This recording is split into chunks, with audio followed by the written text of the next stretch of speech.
আমরা এখন রয়েছি মেল্লিতে, মানে সিকিমে। বলেছিলাম কালকে রাতে রিভার সাইড ক্যাম্প করছি আমরা। রাত্রেবেলা দেখা যাচ্ছিল না যে নদীটা কতটা দূর। এই যে আমাদের ক্যাম্প সাইট, এটা আমাদের ক্যাম্প সাইট। এটা টেন্ট সারি সারি লাগানো। আর ক্যাম্প সাইট থেকে নদীটা একদমই কাছে, রাতে যেতে দেখা যাচ্ছিল না। এটা হচ্ছে river Rangit river in Melli.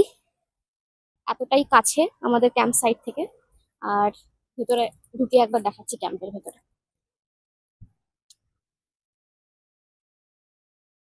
আমার টেন্ট,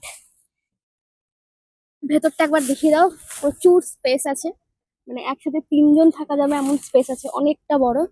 কিন্তু এখানে 2 জন করেই থাকে। যারা অ্যাডভেঞ্চার করতে চাও, boys groups, girls groups also, তারা অবশ্যই এই জায়গাটা তোমরা চুজ করতে পারো ক্যাম্পিং এর জন্য। জায়গাটা সেফ, কোনো জীবজন্তুর কোনো ভয় নেই। আর তাছাড়া এখানে যে দাদারা থাকে খুবই ভালো, এখানেই থাকে, এমন না যে দূরে চলে যায়। পাশেই যে কটেজটা আছে সেখানে দাদারা থাকে। তো যারা কটেজ বা হোমস্টে তো অনেকবার থেকেছো, পাহাড়ে এসে বোর হয়ে গেছো, নতুন কিছু এক্সপিরিয়েন্স করতে চাও, তাদের জন্য কিন্তু এই ক্যাম্পিং, মানে river side camping with river and hill, this is ফাটাফাটি অপশন। এই সামারে বা মনসুনে যারা ক্যাম্প করতে চাইছো, তারা অবশ্যই আমার সাথে যোগাযোগ করতে পারো। আমার ফোন নাম্বার ডিটেলসে দেওয়া থাকে। আর এই যে আজকে আমাদের গ্রুপ, বয়েজ গ্রুপস, তারা কিন্তু প্রচুর এনজয় করছে, প্রচুর এনজয় করছে।